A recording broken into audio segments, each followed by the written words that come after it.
तो हेलो दोस्तों, good morning. Welcome back to another video.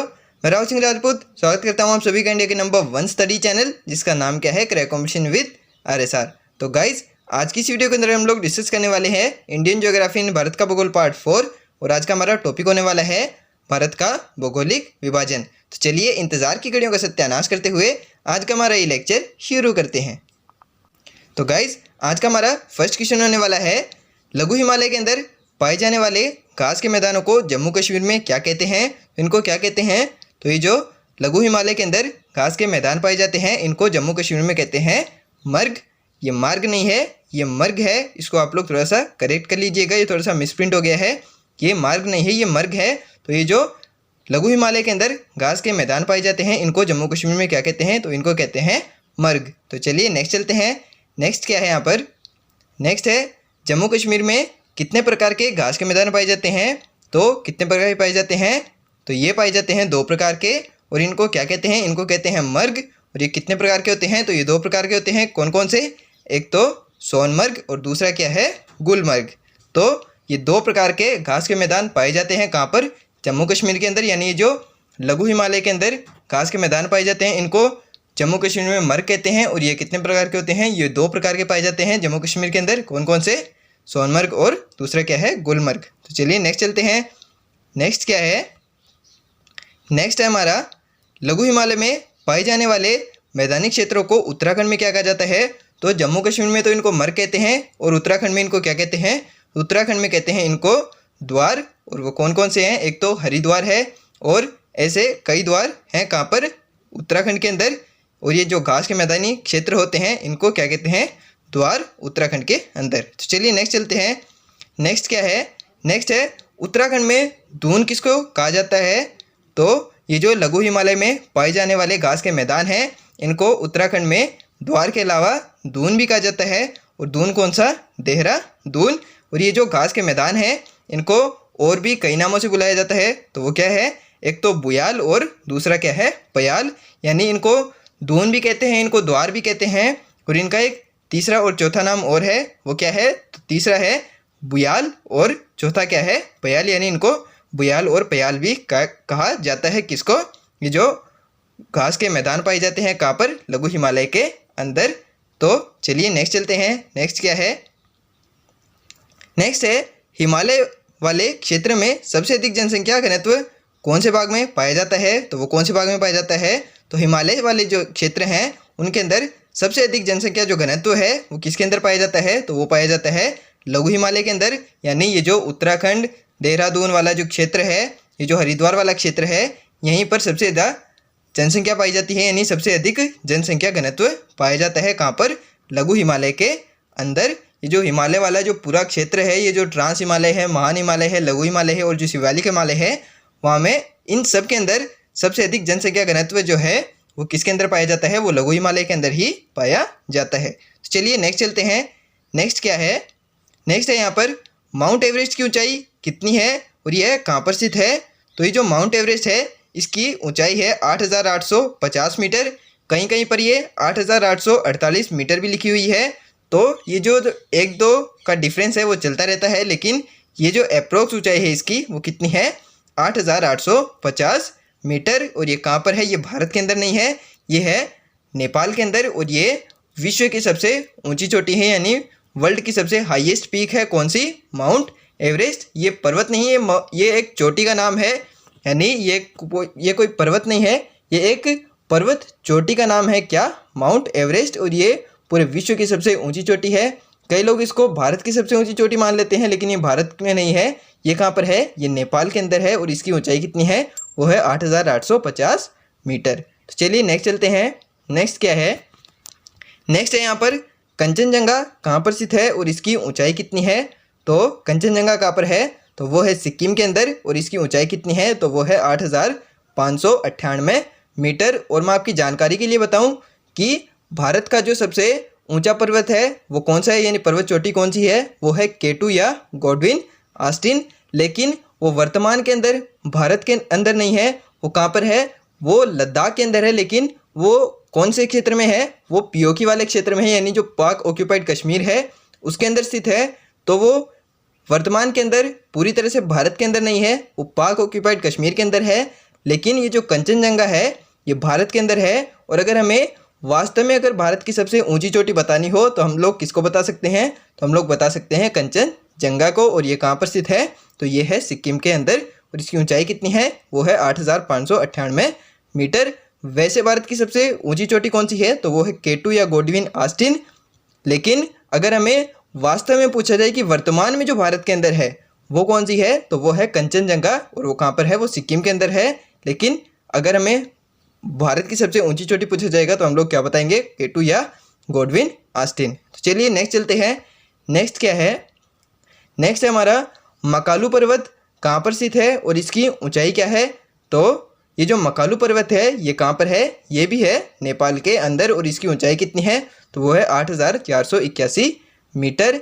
Guys ये कुछ हिमालय के महत्वपूर्ण जो पर्वत चोटियाँ हैं वो मैं आपको यहाँ पर बता रहा हूँ और उनकी ऊंचाई भी यहाँ पर लेकर आया हूँ। तो इनको आप लोग अपनी कॉपी में ज़रूर से नोट कीजिएगा, क्योंकि ये आपसे एज इट इज़ एग्जाम में पूछे जा सकते हैं कि कौन सा पर्वत कहाँ पर है और उसकी ऊंचाई कितनी है।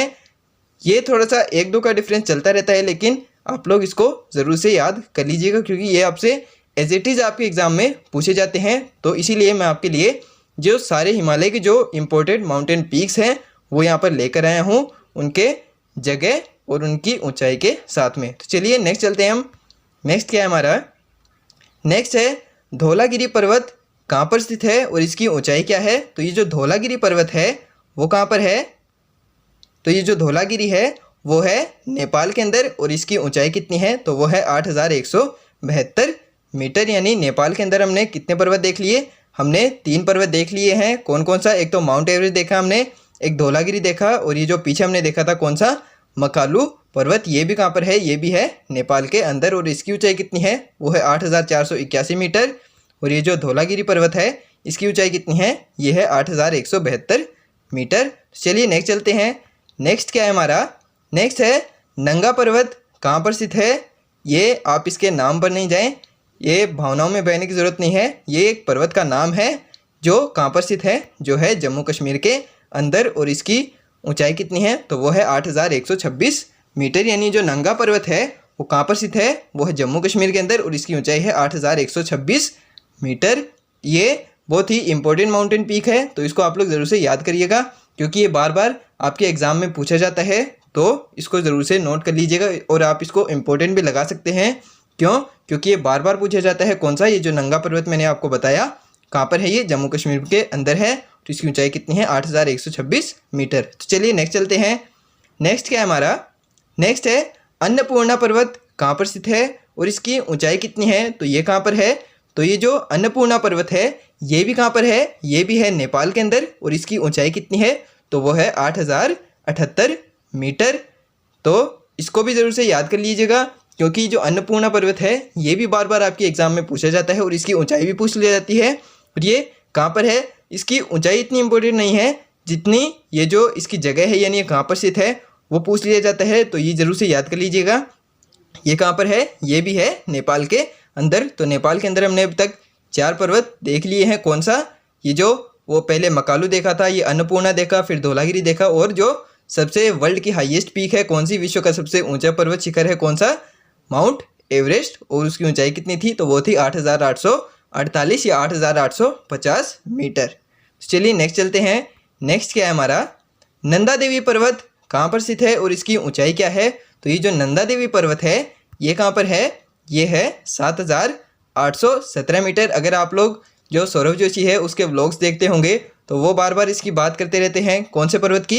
ये जो नंदा देवी है। और कई जो व्लॉगर होते हैं जो यूट्यूब पर व्लॉगिंग करते हैं, ट्रैवल व्लॉग्स बनाते हैं, वो इनको दिखाते भी हैं। आपने देखा भी होगा जो सौरभ जोशी है वो कई बारी इस पर्वत पर, ये जो पर्वत श्रृंखलाएँ हैं इन पर जाते रहते हैं और वो इसके बारे में भी कई बार बात करते हैं। तो ये भी आपने देखा होगा। कौन सा? नंदा देवी। लेकिन और ये है कहाँ पर? ये है उत्तराखंड के अंदर। और इसकी ऊंचाई कितनी है? तो वो है 7,817 मीटर। तो चलिए नेक्स्ट चलते हैं। नेक्स्ट है हमारा? नेक्स्ट है कॉमेट पर्वत कहाँ पर स्थित है और इसकी ऊंचाई क्या है? तो ये कॉमेट नहीं है, ये कॉमेट है, यानी इसको कामेट भी बोल सकते हैं हम, या इसको कॉमेट भी बोल सकते हैं, लेकिन ये कॉमेंट नहीं है, ये थोड़ा सा मिसप्रिंट हो जाता है गाइज, क्योंकि कई जो चीज़ें हैं वो टाइपिंग में आ नहीं पाती, उसकी हिंदी ट्रांसलेशन इतनी हो नहीं पाती ना, तो वो कई चीज़ें थोड़ी सी मिसप्रिंट हो जाती हैं। जैसे कि वो पहले हुआ था, वो जो मर्ग लिखना चाह रहा था लेकिन वो मार्ग आ गया था, और यहाँ पर ये जो कामेट या कोमेट पर्वत जो है उसको यहाँ पर कॉमेट लिख दिया गया है, लेकिन ये कामेट है। और ये जो कामेट पर्वत है ये कहाँ पर स्थित है, तो ये भी कहाँ पर है, ये भी है उत्तराखंड के अंदर, और इसकी ऊंचाई कितनी है, तो वो है 7,817 मीटर। तो इसको भी आप लोग ज़रूर से याद करिएगा, क्योंकि ये भी 2-3 बार आपके एग्ज़ाम में पूछा जा चुका है। चलिए नेक्स्ट चलते हैं। नेक्स्ट क्या है, नामचा बरुआ पर्वत कहाँ पर स्थित है और इसकी ऊंचाई क्या है। तो ये जो नामचा बरुआ है ये सबसे ईस्ट में स्थित है, तो इससे आप लोग अंदाज़ा लगा सकते हैं ये कहाँ पर होगा। तो ये जो नामचा बरुआ पर्वत है ये कहाँ पर है, ये अरुणाचल प्रदेश के अंदर स्थित है, और इसकी ऊंचाई कितनी है, इसकी ऊंचाई है 7,756 मीटर। और ये भी बहुत इंपॉर्टेंट पर्वत है गाइज। आप सोचेंगे कि मैं सारे पर्वत ही इंपॉर्टेंट बोल रहा हूँ, तो गाइज मैं जो यहाँ पर सारे पर्वत जो आपको बता रहा हूँ, जो मैंने अभी तक आपको बताए हैं, वो सारे जो पर्वत मैंने जो आपको बताए और उनकी ऊंचाई बताई वो आपके एग्ज़ाम में पूछे जा चुके हैं। इसीलिए मैं सबके आगे इंपॉर्टेंट लगाने के लिए आपको बोल रहा हूँ, क्योंकि ये बहुत ही ज़्यादा इंपॉर्टेंट माउंटेन पीक्स हैं और ये बार बार आपके एग्ज़ाम में रिपीट होती रहती हैं। इसीलिए मैं ये बार बार आपको बता रहा हूँ कि आप लोग इनको नोट ज़रूर से कर लीजिएगा। तो ये जो नामचा बरुआ पर्वत है ये सबसे ईस्ट में स्थित है, और ये कहाँ पर है, ये है अरुणाचल प्रदेश के अंदर। और ये जो अरुणाचल प्रदेश है ये भारत का भी सबसे ईस्टर्न पॉइंट है। यहाँ पर कौन सा, किबिथु या वालांगू। तो ये जो नामचा बरुआ पर्वत है ये वहीं पर स्थित है, और इसकी ऊंचाई कितनी है, तो वो है 7,756 मीटर। तो चलिए नेक्स्ट चलते हैं। नेक्स्ट क्या है हमारा, नेक्स्ट है गुरुला मंदाता पर्वत कहाँ पर स्थित है और इसकी ऊंचाई क्या है। तो ये जो गुरुला मंदाता है ये भी कहाँ पर है, ये भी है नेपाल के अंदर। तो हमने कितनी सारी जो माउंटेन पीक्स हैं वो देख ली है जो नेपाल के अंदर स्थित है। तो नेपाल सबसे इम्पोर्टेंट है और वहाँ पर सबसे ज़्यादा माउंटेन पीक्स हैं। जो इम्पोर्टेंट माउंटेन पीक्स है वो कहाँ पर है, वो सारी नेपाल के अंदर ही हैं। और जो भारत, जो पूरे विश्व का सबसे ऊंचा पर्वत शिखर है वो भी कहाँ पर है, वो भी है नेपाल के अंदर। कौन सा, माउंट एवरेस्ट। ऊंचाई कितनी, 8,848 या 8,850 मीटर। तो चलिए ये जो गुरुला मंदाता पर्वत है वो भी कहाँ पर स्थित है, तो वो भी है नेपाल के अंदर, और इसकी ऊंचाई कितनी है, वो है 7,728 मीटर। तो चलिए नेक्स्ट चलते हैं। नेक्स्ट क्या है हमारा यहाँ पर, नेक्स्ट है K2 या गॉडविन ऑस्टिन की ऊंचाई क्या है और यह कहाँ पर स्थित है। ये जो K2 या गॉडविन ऑस्टिन है ये क्या है, ये भारत का सबसे ऊंचा पर्वत शिखर है, लेकिन ये वर्तमान में भारत के अंदर नहीं है। ये कहाँ पर है, ये POK वाले रीजन के अंदर है, यानी जो पाक ऑक्यूपाइड कश्मीर जो है ये वहाँ पर स्थित है। और वर्तमान में भारत की सबसे ऊंची चोटी कौन सी है, तो वो मैंने आपको बताई थी, वो है कंचनजंगा। और वो कहाँ पर स्थित है, तो वो है सिक्किम के अंदर। तो ये जो K2 या गॉडविन ऑस्टिन है इसकी ऊंचाई क्या है और ये कहाँ पर स्थित है, तो ये जो K2 है इसकी ऊंचाई है 8,611 मीटर। और ये कहाँ पर स्थित है, ये लद्दाख के अंदर है, लेकिन ये लद्दाख के अंदर POK वाले रीजन में है, यानी पाक जो ऑक्यूपाइड कश्मीर है, पाक ऑक्यूपाइड जो कश्मीर है उसके अंदर ये K2 या गॉडविन ऑस्टिन जो है वो भारत की सबसे ऊंची चोटी है वो स्थित है। तो चलिए नेक्स्ट चलते हैं। नेक्स्ट क्या है, नेक्स्ट है भारत का सबसे ऊंचा पर्वत शिखर कौन सा है जो पूर्ण रूप से भारत में स्थित है। तो आप लोगों के दिमाग में आ रहा होगा कि जो मैं इतनी देर से बोले जा रहा हूँ क्या, वो है कंचनजंगा। तो ये जो भारत का सबसे वर्तमान के अंदर जो भारत का सबसे ऊंचा पर्वत शिखर है जो पूर्ण रूप से भारत के अंदर है, यानी जो पाक ऑक्यूपाइड कश्मीर के अंदर नहीं है, जो भारत के अंदर ही है, और वो कौन सा है, वो है कंचनजंगा। और ये कंचनजंगा उत्तराखंड में नहीं है, ये कंचनजंगा कहाँ पर है, ये थोड़ा मिसप्रिंट हो गया है, ये कहाँ पर है, ये सिक्किम के अंदर है।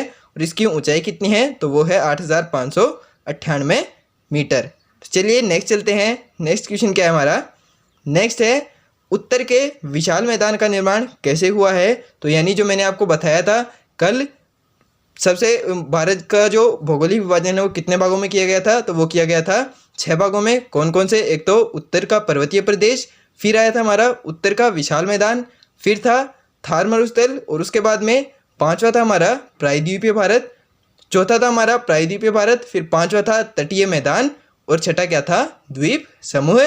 तो जो दूसरे नंबर पे था जो उत्तर का विशाल मैदान था उसका निर्माण कैसे हुआ है, तो उसका निर्माण कैसे हुआ है, तो उसका निर्माण हुआ है नदियों से। और मुख्य रूप से कौन सी नदियाँ इसके लिए जिम्मेदार हैं, तो वो कौन सी हैं, गंगा और गंगा और ब्रह्मपुत्र जो नदी है वो उत्तर के विशाल मैदान के निर्माण के लिए सबसे ज़्यादा जिम्मेदार है। कौन सी? गंगा और ब्रह्मपुत्र नदी, यानी जो दो नदियां हैं, जो गंगा और ब्रह्मपुत्र नदी जो है और इनकी जो सहायक नदियां हैं, उनसे ही उत्तर के विशाल मैदान का निर्माण हुआ है। और ये नदियां कहाँ से आती हैं? तो ये आती हैं हिमालय से, यानी जो हिमालय वाला जो क्षेत्र है उससे जो नदियां नीचे आती है उसी से निर्माण हुआ है किसका? उत्तर के विशाल मैदान का। और इसको पंजाब और हरियाणा का मैदान भी बोला जाता है। वो किस साइड है? वो राजस्थान के अंदर भी उसका कुछ भाग है और पंजाब और हरियाणा के अंदर उसका भाग है। कौन सा? और वो पंजाब और हरियाणा का जो मैदान है वो किससे बना है? वो सिंधु सतलज और उसकी सहायक नदियों से बना है। और ये जो उत्तर का विशाल मैदान है, यानी जो यूपी झारखंड वाला जो क्षेत्र है वो किससे बना है? वो बना है गंगा और ब्रह्मपुत्र और उनकी सहायक नदियों से इसका निर्माण हुआ है। तो चलिए नेक्स्ट चलते हैं। नेक्स्ट क्या है? उत्तर के विशाल मैदान को कितने भागों में विभाजित किया गया है? तो कितने में किया गया है? तो इसको क्यों नहीं रहा? इसको 4 भागों में विभाजित किया गया है। कौन कौन से? फर्स्ट है भावर प्रदेश, इसके बाद में दूसरा है तराई प्रदेश, इसके बाद में तीसरा आता है बांगर प्रदेश और चौथा क्या है? खादर प्रदेश। यानी जो उत्तर का विशाल मैदान है, यानी जो गंगा और ब्रह्मपुत्र का जो मैदान है उसको कितने भागों में विभाजित किया गया है? यानी उसका जो उप विभाजन किया गया है वो कितने भागों में किया गया है? तो वो किया गया है 4 भागों के अंदर। कौन कौन से? एक तो भावर प्रदेश, दूसरा है तराई प्रदेश, तीसरा है बांगर प्रदेश और चौथा क्या है? चौथा है खादर प्रदेश। ये जो भावर प्रदेश है यहाँ पर जो है नदियाँ जो होती हैं वो लुप्त हो जाती हैं, यानी जो जितनी भी नदियाँ हैं गंगा और उसकी सहायक नदियाँ जो हैं वो यहाँ पर कौन से क्षेत्र के अंदर? ये जो भावर प्रदेश है वहाँ पर लुप्त हो जाती हैं। इसके बाद में जो तराई प्रदेश है वहाँ पर नदियाँ पुनः दिखाई देती हैं। और यहाँ पर जो गोल गोल जो पत्थर होते हैं आपने कई जगह पर देखे होंगे, जो शिवलिंग के पास भी मिलते हैं और कई जो समुद्री इलाके होते हैं वहाँ पर जो गोल गोल जो पत्थर होते हैं वो इस क्षेत्र के अंदर पाए जाते हैं। कौन से क्षेत्र के अंदर? तो ये जो तराई प्रदेश है यहाँ पर जो गोल गोल पत्थर होते हैं वो पाए जाते हैं और यहाँ पर नदियाँ पुनः दिखाई देनी शुरू होती है। यानी भावर प्रदेश के अंदर तो नदियाँ लुप्त हो जाती हैं, यानी नदियाँ दिखाई नहीं देती हैं। और इसके बाद में जो तराई प्रदेश है इसके नीचे आता है, भावर प्रदेश के नीचे आता है तराई प्रदेश और यहाँ पर नदियाँ पुनः दिखाई देती हैं। फिर जो नीचे आता है हमारा बांगर प्रदेश, ये क्या है? ये इनको बाढ़ के मैदान भी कहा जाता है। बाढ़ के मैदान क्यों कहते हैं? क्योंकि यहाँ पर जो मैदान बने हैं वो किससे बने हैं? ये जो नदियाँ होती हैं इनसे जो कई बार बाढ़ आ जाती है, यानी जो जल का स्तर होता है जो वो बढ़ जाता है तब बाढ़ आ जाती है। और जो बाढ़ होती है उससे जिन मैदानों का निर्माण हुआ है वो कौन से हैं? जो ये बांगर और जो खादर प्रदेश है ये बाढ़ के मैदान कहे जाते हैं। क्यों? क्योंकि नदियों के अंदर जो बाढ़ आ जाती है उनसे इनका निर्माण हुआ है, यानी उनसे जो बाढ़ के द्वारा जो मिट्टी लाई जाती है उससे इन दोनों प्रदेशों का निर्माण हुआ है। कौन कौन से? बांगर प्रदेश और खादर प्रदेश। और ये जो बांगर प्रदेश है यहाँ पर पुरानी जलोढ़ मिट्टी पाई जाती है और ये जो खादर प्रदेश है यहाँ पर नई जलोढ़ मिट्टी पाई जाती है। तो ये मैंने आपको अच्छे से समझा दिया है कि ये जो उत्तर का विशाल मैदान है इसको 4 भागों में बांटा गया है। कौन कौन से? एक तो भावर प्रदेश, दूसरा है तराई प्रदेश, फिर है बांगर प्रदेश और चौथा क्या है? खादर प्रदेश। सबसे ऊपर आता है भावर प्रदेश, यहाँ पर नदियाँ लुप्त हो जाती हैं। दूसरा आता है तराई प्रदेश, उसके नीचे जस्ट नीचे आता है ये, यहाँ पर नदियाँ पुनः दिखाई देती हैं और यहाँ पर गोल गोल पत्थर पाए जाते हैं। फिर उसके नीचे आता है बांगर प्रदेश और ये यहाँ पर पाई जाती है पुरानी जलोढ़ मिट्टी और इनको बाढ़ के मैदान भी कहा जाता है। और ये जो खादर प्रदेश है इसको भी बाढ़ के मैदान कहा जाता है और यहाँ पर नई जलोढ़ मिट्टी पाई जाती है। तो चलिए हमारे नेक्स्ट क्वेश्चन पर चलते हैं। नेक्स्ट क्या है? नेक्स्ट है हमारा भावर प्रदेश किसको कहा जाता है? तो जैसे कि मैंने आपको बता दिया है, भावर प्रदेश किसको कहते हैं? जहाँ पर नदियाँ लुप्त हो जाती हैं, यानी नदियाँ दिखाई नहीं देती हैं, उस प्रदेश को क्या कहते हैं? उसको कहते हैं भावर प्रदेश। तो चलिए नेक्स्ट चलते हैं। नेक्स्ट क्या है? तराई प्रदेश किसको कहते हैं? तो ये जो तराई प्रदेश है ये किसके नीचे आता है? ये आता है भावर प्रदेश के जस्ट नीचे। यानी अगर इंडिया का मैप हम देखेंगे तो ये जो हिमालय के नीचे ये जो मैदान शुरू होता है, यानी जो उत्तर का विशाल मैदान है जो शुरू होता है, तो सबसे ऊपरी भाग कौन सा होगा? तो वो होगा भावर प्रदेश और वहाँ पर नदियाँ लुप्त हो जाती हैं। और उसके जस्ट नीचे आता है तराई प्रदेश। तो यहाँ पर क्या होता है? यहाँ पर नदियाँ पुनः दिखाई देती हैं और यहाँ पर क्या होता है? यहाँ पर गोल गोल जो पत्थर होते हैं, आप लोगों ने कई बार समुद्री जो तट होते हैं वहाँ पर देखा होगा, जो गोल गोल पत्थर होते हैं वो कहाँ पर पाए जाते हैं, तो ये जो तराई प्रदेश होता है यहीं पर पाए जाते हैं। कौन से? वो जो गोल पत्थर होते हैं वो तराई प्रदेश के अंदर ही पाए जाते हैं और यहाँ पर नदियाँ पुनः दिखाई देती हैं। चलिए नेक्स्ट चलते हैं। नेक्स्ट है हमारा बांगर प्रदेश। किसको कहते हैं? तो बांगर प्रदेश मैंने आपको बताया, ये जो होते हैं, जो बांगर प्रदेश है इसको बाढ़ का मैदान भी कहते हैं। क्यों? क्योंकि नदियों में कई बार बाढ़ आ जाती है और जो नदियों में जो बाढ़ आती है उसके द्वारा जो मिट्टी लाई जाती है उसी से इस बांगर प्रदेश का निर्माण हुआ है, इसलिए इसको बाढ़ के मैदान भी कहा जाता है। और यहाँ पर क्या पाई जाती है? तो यहाँ पर पुरानी जलोढ़ मिट्टी पाई जाती है। ऐसे ही खादर प्रदेश भी है, वो भी बाढ़ से ही बने हैं, इसीलिए उनको भी बाढ़ के मैदान कहा जाता है। तो ये बांगर प्रदेश था जो बाढ़ के मैदान है और यहाँ पर क्या पाई जाती है? यहाँ पर पुरानी जलोढ़ मिट्टी पाई जाती है। तो चलिए नेक्स्ट चलते हैं।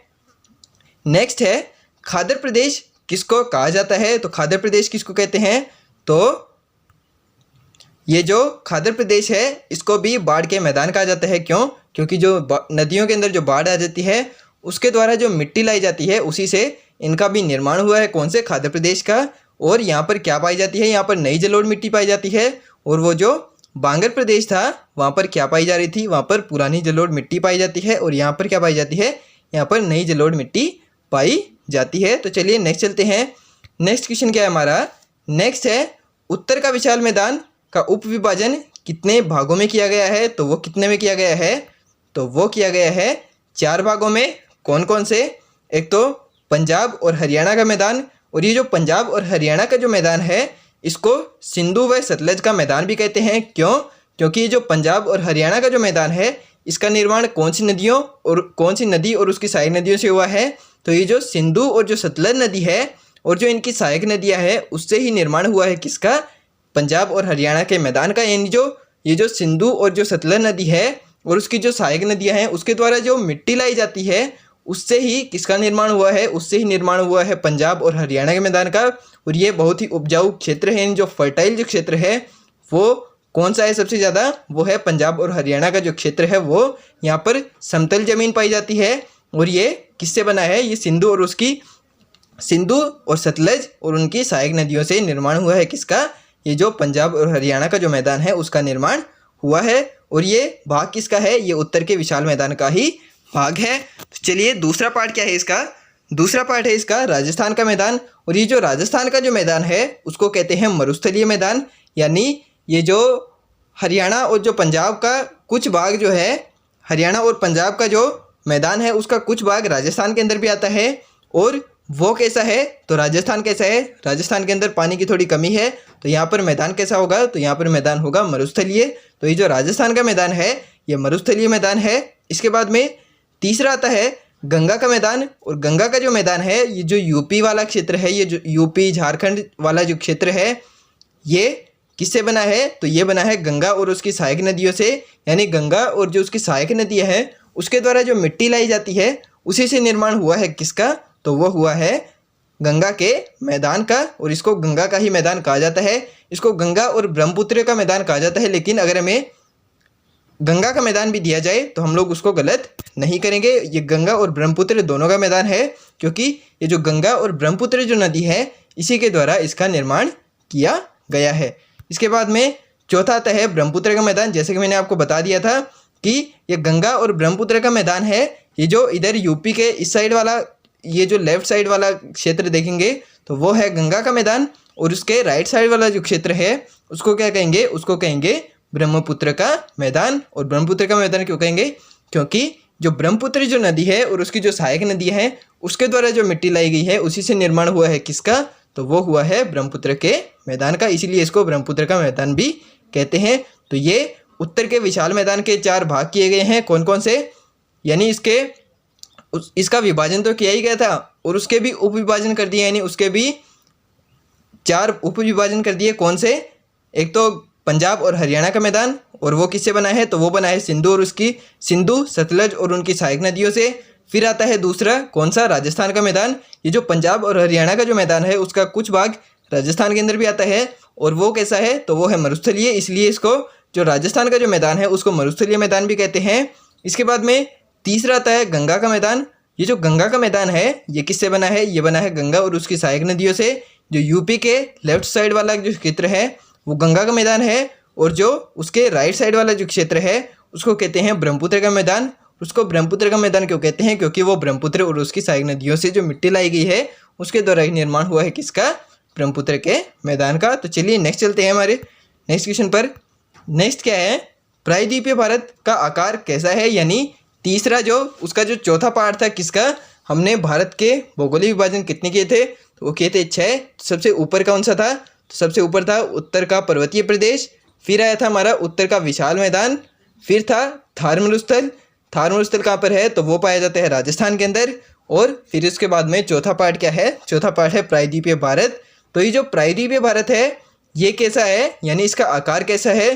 तो वो कैसा है? त्रिभुजाकार। आप लोग इंडिया के मैप के अंदर भी देख सकते हैं, जो कल मैंने आपको, और वो स्टार्टिंग में भी मैंने आपको दिखाया था जब मैंने टॉपिक का नाम बताया था कि आज हम कौन सा टॉपिक पढ़ने वाले हैं। तो मैंने बताया था आपको हम पढ़ने वाले हैं भारत का भौगोलिक विभाजन, और उसके नीचे जो पिक्चर थी वो आप लोग जरूर से देखिएगा। उसके अंदर ये जो प्रायद्वीपीय भारत है उसका आकार कैसा दिखाई देगा आपको? तो वो दिखाई देगा आपको त्रिभुजाकार, यानी जो प्रायद्वीपीय भारत है वो त्रिभुजाकार का है। इसके बाद में चलिए नेक्स्ट चलते हैं। नेक्स्ट क्या है? प्रायद्वीपीय भारत का निर्माण कैसे हुआ है? तो ये जो प्रायद्वीपीय भारत जो है इसका निर्माण कैसे हुआ है? तो वो हुआ है ज्वालामुखी क्रियाओं से। यानी जो उत्तर का विशाल मैदान था उसका निर्माण तो कैसे हुआ था? उसका निर्माण हुआ था नदियों से। यानी जो हिमालय से जो नदियाँ आती है और उनकी जो सहायक नदियाँ होती है उसी से निर्माण हुआ किसका? उत्तर के विशाल मैदान का। और उसके बाद में ये जो प्रायद्वीपीय भारत आता है इसका निर्माण कैसे हुआ है? तो इसका निर्माण हुआ है ज्वालामुखी क्रियाओं से। यानी यहाँ पर सबसे अधिक ज्वालामुखी पाए जाते हैं, और उनके द्वारा जो अवशिष्ट पदार्थ होते हैं उसके द्वारा ही निर्माण हुआ है किसका? तो निर्माण हुआ है प्रायद्वीपीय भारत का।